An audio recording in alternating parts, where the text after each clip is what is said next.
Welcome to the Attorney Marketing Institute podcast.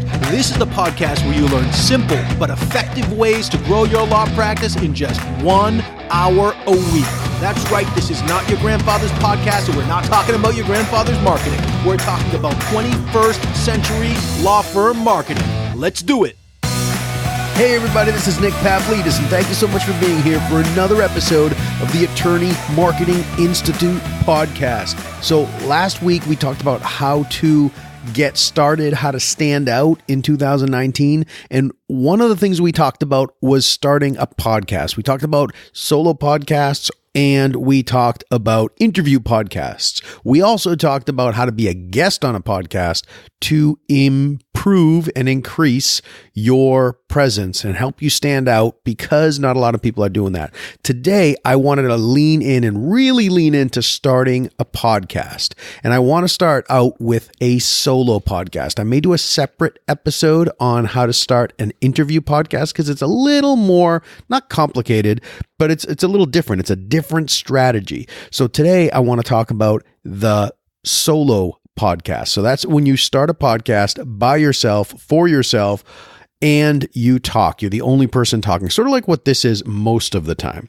So a few of the things before I get into that. Number one is for the people who signed up and used the code podcast to the Attorney Marketing Institute Academy, make sure you put in that code podcast when you sign up, so that way you get that discount and that'll last you as long as you're there. So if you go to attorneymarketinginstitute.com/academy, that'll bring you to the academy and you can get that all access pass.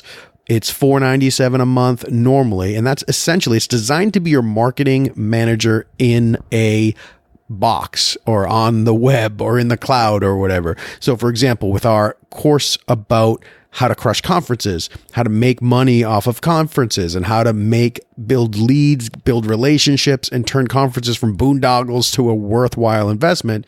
Some of the things that I want you guys to be able to do is say, hey, if someone's coming to the marketing department or is coming requesting some budget money, some money and time to go to a conference, I want them to be able to go through and show that they chose that conference wisely to meet the prospects, influencers, or gatekeepers that will lead you or your firm forward. So I wanted to make your life easier, so you don't have to need all of this stuff. You could have it if you want things done the way we talk about, to build these long-term relationships and not be all lead focused, lead gen, and susceptible to Google ads or Facebook ad rates or algorithm changes and stuff like that. If you want long-term, deep relationships with prospects, influencers, and gatekeepers, that's what this is designed to do. So make sure when you go to close out, you enter the code podcast, and the first 100 people who sign up will have that $250 a month off per month for as long as they remain active. So that means when we add stuff and when the price even goes up, you lock in at that $247 a month rate. So we're going to talk about starting a podcast. So the first thing I want to do is talk about the concept of starting a podcast and how starting a podcast can help elevate your stature, your authority, help you stand out, especially in 2019. And I want to talk about 3 things that a lot of lawyers, especially lawyers, financial advisors, or other professionals, especially professionals with ethical rules, worry about when I talk with them about starting a podcast. So the first thing is, what about the ethics rules? Or my firm won't let me talk about whatever. I can't even pass a blog post through my firm, or I can't even get a blog post approved. How am I going to get entire episodes of podcasts approved? So for that, I want to let you release that, and not necessarily work around it, or avoid it, but make it completely irrelevant, because I want to tell you that you do not need to podcast about the law or legal advice in order for a podcast to be able to help you build relationships with prospects, influencers, and gatekeepers. In fact, many times I advise you not to talk about the law in order to build those relationships. You can mention you're a lawyer. You can mention you're this type of lawyer for that type of firm or that firm. But even if you're in the corporate legal world, the research says in-house counsel want business advice or business tips, legal updates that are relevant to them, and industry news. So those three types of contents, business tips, that's like productivity stuff. You could start a podcast about corporate productivity and different types of technology that can make you more productive or whatever. Leadership, you could just start a podcast about that type of content and say, hey, I'm a corporate lawyer.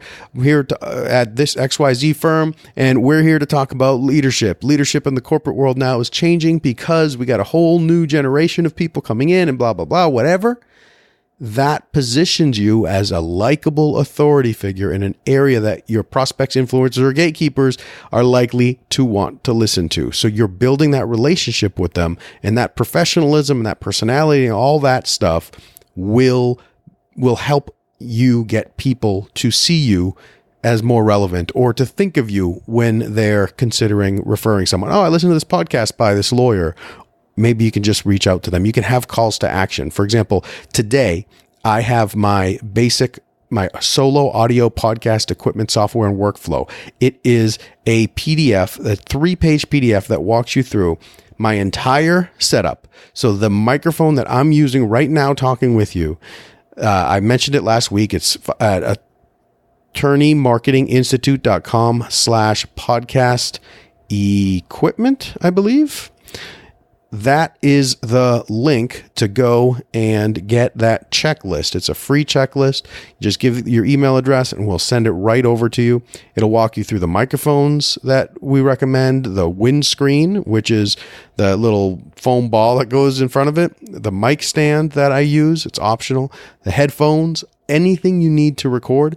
So if you have your podcast and you're talking about, you have a newsletter or you have something that is relevant to them, it doesn't have to be a legal update, then you could build relationships with these people and you have your signature line and you have your content that you share with them and you're just building that rapport with listeners and email subscribers. So even if you're a corporate lawyer, you don't need to talk about the law.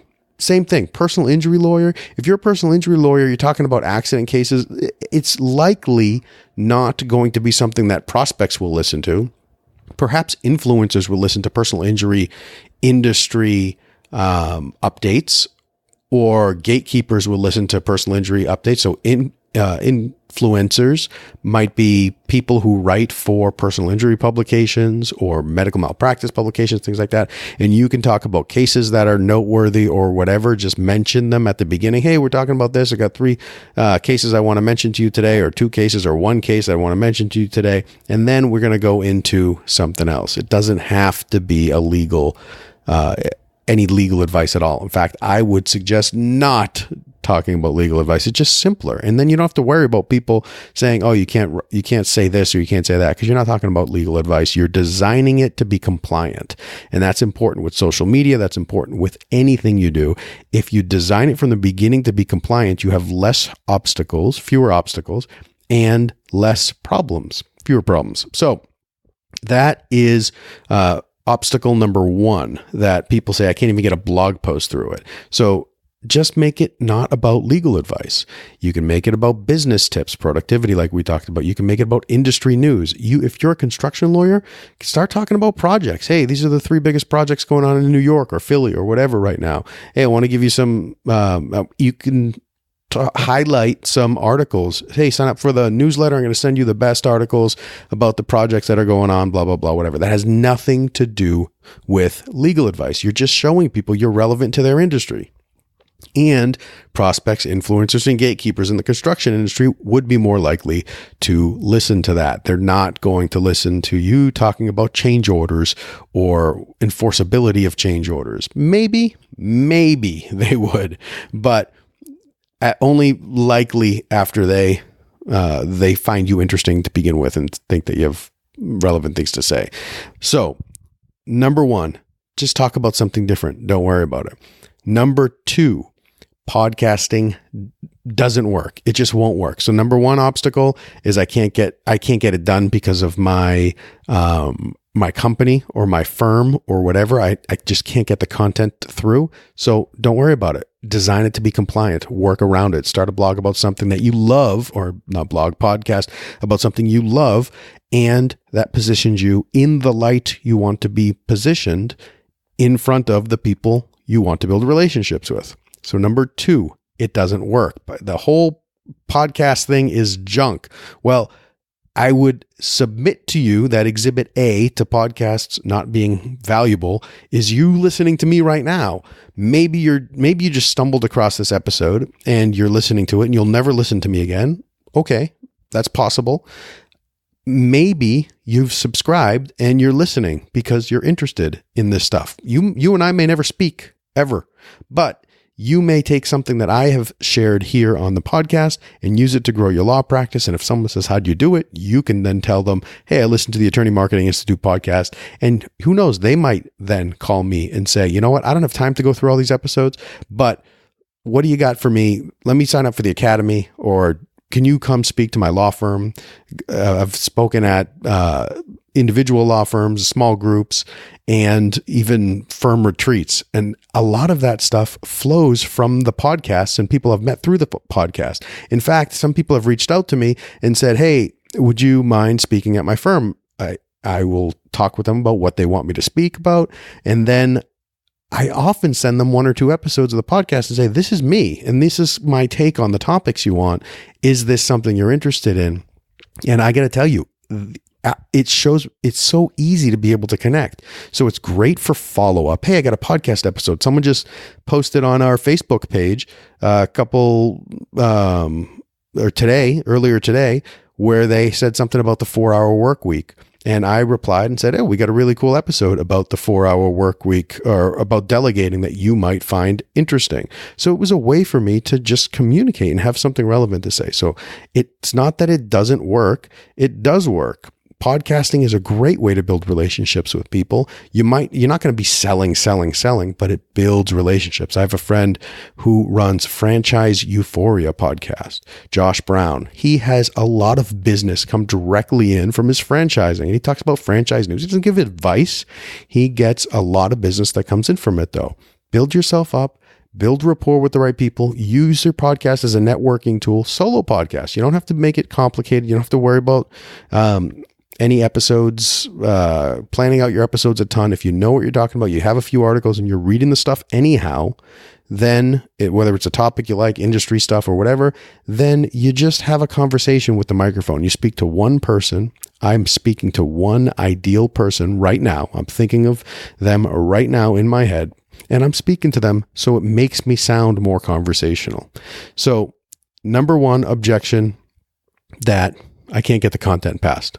Design it to be compliant. Number two, it doesn't work. It absolutely works. I can show you example after example after example.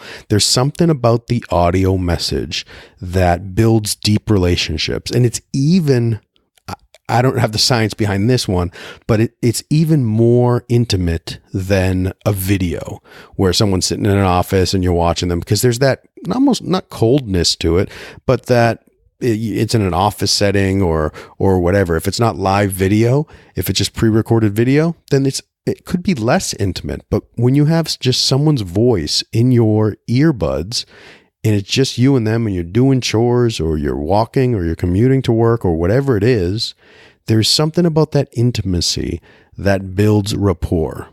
I have become really close friends with people who I met by listening to their podcasts and reaching out to them.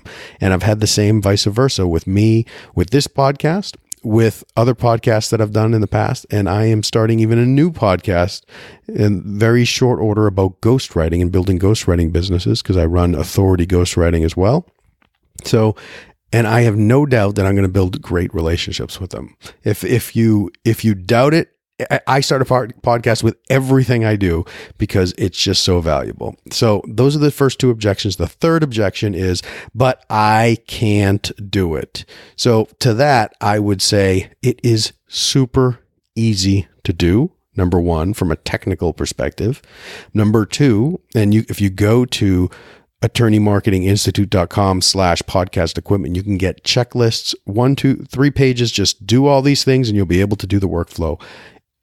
Whether if you don't want to do it or you just can't do it, get that workflow and hand it to someone who's more tech savvy than you. You don't need to be tech savvy, but it walks you through picking a microphone, picking recording software, cleaning up the audio, putting the audio onto iTunes, having your show artwork there done, and that's it. That's all you need. And then you upload your episodes and it goes out to all of the different places. It's super, super easy. So from a technical perspective, it's super easy to either do it yourself or outsource it. And the checklist at attorneymarketinginstitute.com/podcast checklist, or it might be podcast equipment. Actually, I'm pretty sure both of those will work. attorneymarketinginstitute.com/podcast checklist and podcast equipment, both will work.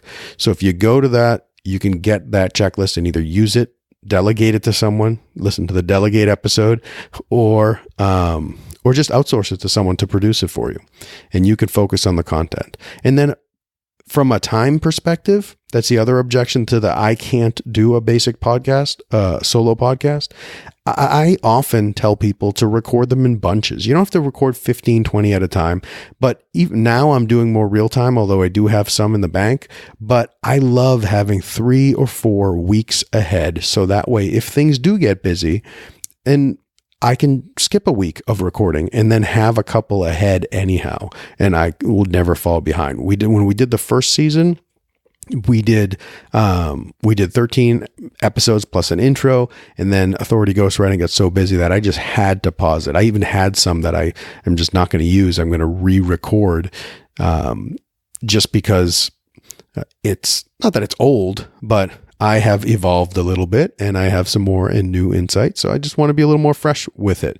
If you go to the Never Run Out of Content episode and listen to it, use those strategies for your podcast. Just make a list. I have 2 interns in the office with me this semester, and for the new podcast, I'm starting, and Attorney Marketing Institute podcast, in about 15 minutes, we came up with 20 episodes each, 26 episodes each, 6 months worth of episode titles. And then as we're going through to record them, to outline them and put them in some bullet forms for me to talk about, they're evolving, and it's simple. It's super simple. You can totally do it if you plan them well. The problem that people have is they sit there on a Sunday and there's an episode due Monday, and they sit there and they look around the room for inspiration. That is when you run out of content. But if you just say, okay, what are 10 things that my clients always ask me about? And they ask me about whatever, number 1, number 2, number 3, number 4, number 5. And then you say, okay, number 1, what would my answer be? And you could just do a short 10, 15 minute episode about the question, about the situation that it will come up in, and then about your answer. Again, if it's not a legal question, then you don't even have to worry about that. You can find the best content, industry news, find content there, and the websites that you normally go to. Hey, I want to talk about 3 things that happened this week in the construction industry or in the real estate industry in Boston. Or you can just, if you're talking about business tips and leadership, you can never run out of content for that. You talk about productivity, you talk about new technology, you can talk about companies that are doing unique things in the marketplace. You could do all sorts of really cool stuff there, but that you have things to say, and you never run out of things to say by planning them, and not just planning the topics and the bullet points you're going to say. And then when you go to record each episode, you dive deeper into each one. But if you try and write 20 full outlines for podcasts, or write 20 blog posts or whatever up front, you will never, ever be ahead in your content, because it just takes too long. Plan a bunch of episodes, plan bullet points for each one. Then when you go to record each one, take the episode topic and the bullet points for each one, 3 to 5 bullet points, and then expand on them as you record, if you really know your topic well, or before you record, and then record them. All you need is 15, 20 minutes. You could do 30 minutes. It's totally fine, but you don't need that. If you plan your content, you use the checklist, you plan your topics so you don't have to worry about ethical rules, and then just talk about stuff that positions you the right way in front of the right people, by design. If you're corporate, the business, industry, and legal updates. If you're not corporate, if you're consumer facing stuff, you could talk about consumer issues, you can talk about sales, whatever topics your prospects, influencers, and gatekeepers are looking to learn about that you enjoy, start a podcast about that, mention who you are and what you do, and that you're really excited about this topic, and you will start building relationships with these people. Podcasting is a great way to stand out. It is easier than you think. And it is something that doesn't, in fact, many times it won't work as well if you try to do it on a legal topic just because it's too much of a headache. So that's it for this episode. Don't forget to use the code podcast if you're over at the Academy, because that'll get you that $250 off per month as long as you keep your membership active and you get access to all the courses as they come up. Go to attorneymarketinginstitute.com/academy. And if you want that basic audio podcast equipment, just go to attorneymarketinginstitute.com/podcast equipment. We'll see you next time.